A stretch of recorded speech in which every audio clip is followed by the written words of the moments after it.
Hello guys and welcome. Today I'm going to be mounting my Heusinkveld pedals into my Sim Lab cockpit.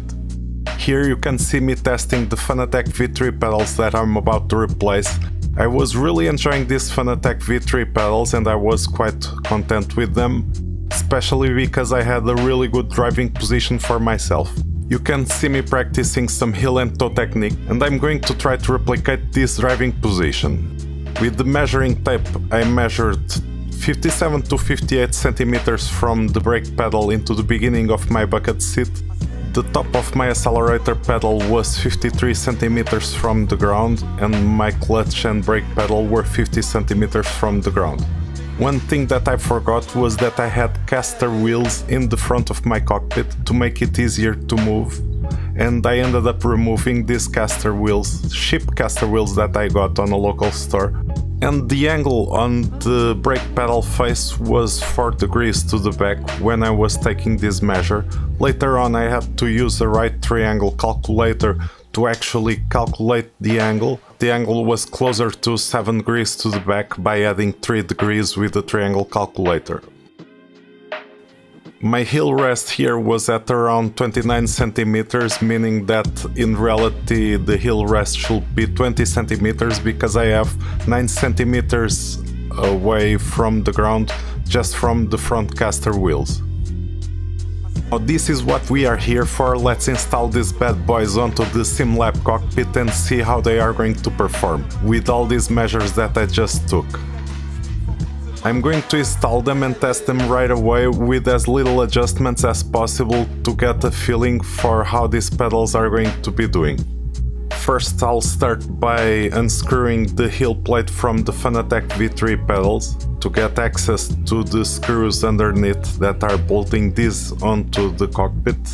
These were the bolts and nuts that I used, and these were the wrenches that I used to unscrew the nuts and the bolts from each other.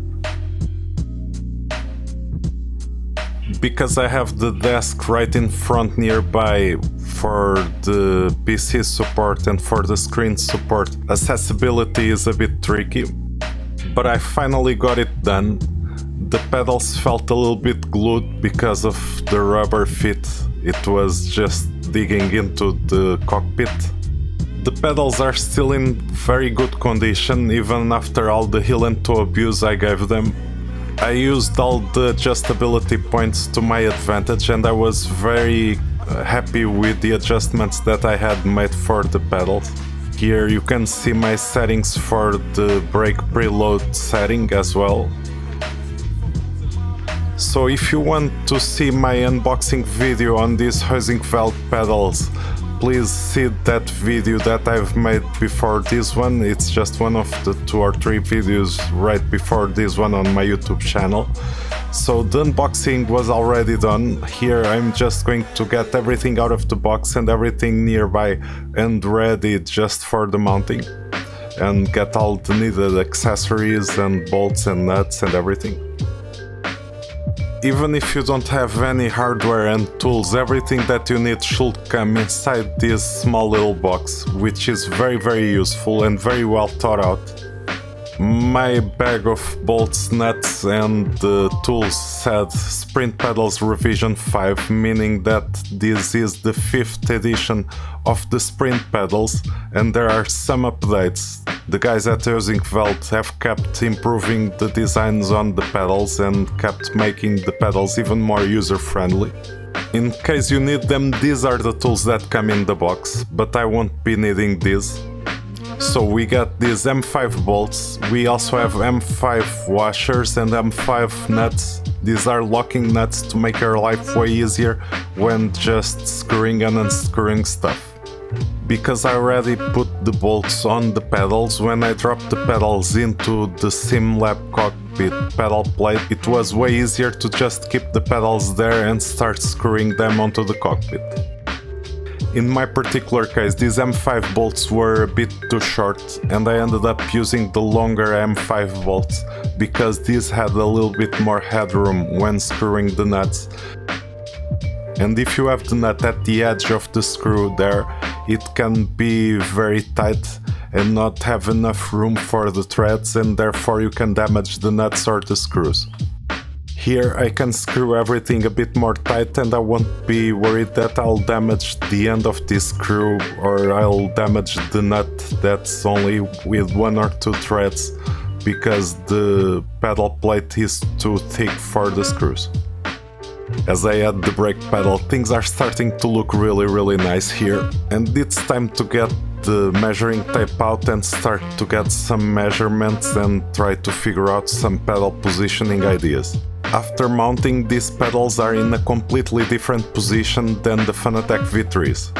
I will have freedom to make my own alignment of the pedals, so I can have them more or less in the same position, or I can make them align in any way that I see fit to make me even more comfortable. You can see that my throttle pedal is a few millimeters a bit more back than my brake pedal to make heel and toe a bit easier.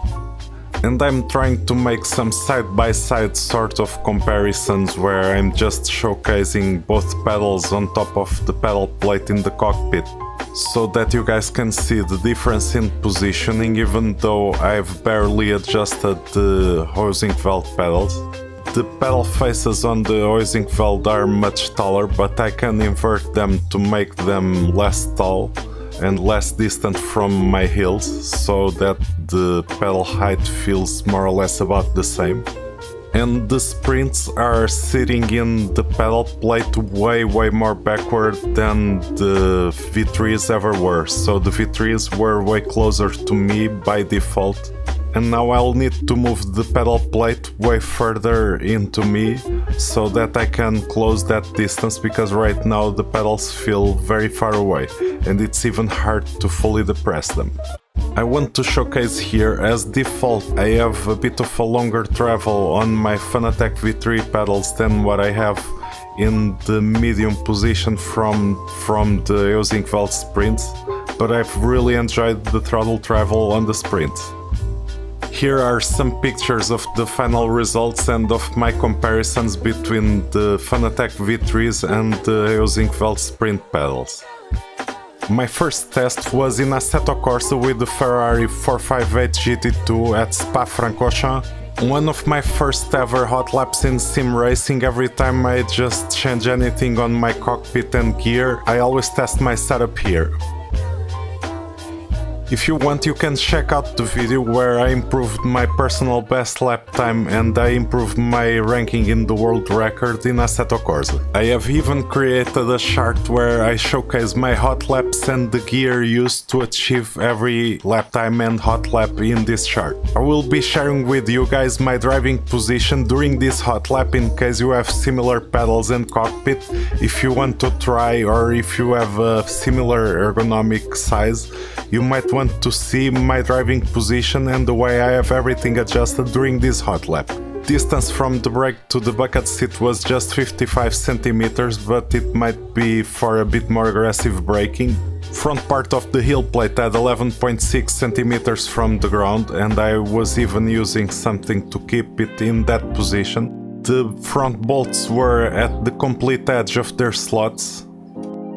This was hard to reach and to take measure, but the height on the back part of the pedal plate was at around 21 centimeters from the ground. I didn't even have much distance from the wall to actually get enough focus. Heels are resting at around 20.5 centimeters from the ground. Also took measure of the pedal plate's support parts just for good measure. 5.6 centimeters between the clutch and the brake pedals, and the distance from the brake pedal to the throttle pedal is around 5 centimeters. The distance on the brake preload is at around 1.6 centimeters, and the angle is on the third bottom hole.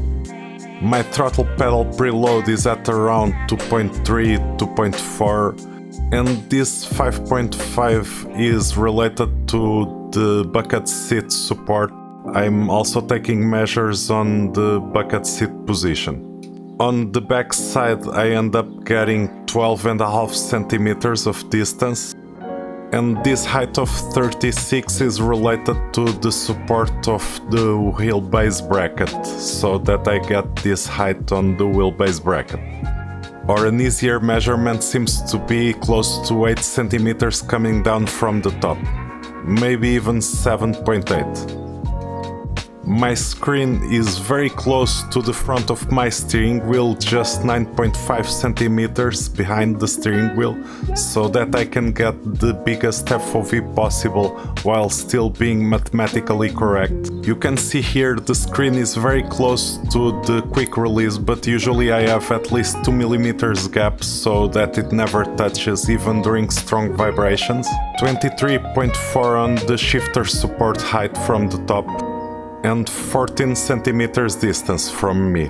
Using a level from the iPhone app, I noticed the wheelbase has an angle of 12 degrees, facing upwards of course. The pedal plate also has an angle of 13 degrees. The pedals were a bit too straight at 5 degrees, 4 to 5 degrees on the top. Later on I might end up adding a little bit more angle on the pedals and just readjusting this bit by bit over time to make it suit me more perfectly, but this is a very good starting point and a very realistic starting point to start figuring out your settings, your measurements and adjustments to find your ideal driving position. These will also highly depend on your body size and how you feel comfortable driving, and at the same time on which sim you are driving, because in some platforms you need a bit more aggressive 100% braking style with very strong inputs or aggressive inputs, and on other sims you might want way more nuanced inputs or way lighter inputs overall on the pedals for the most part. And so you'll need to adjust catering to your own objectives and compromises. I hope you guys have enjoyed the video, and don't forget to share your ideas with me in the comments regarding driving position and measurements and all the methods that we've been using and talking here in this video. If you have enjoyed this video, please give it a like. And while you are at it, you can subscribe to the channel and even check out the channel. You might be interested in more sim racing stuff that I've posted before. Thank you very much for watching. Have a great day and see you on the racetrack.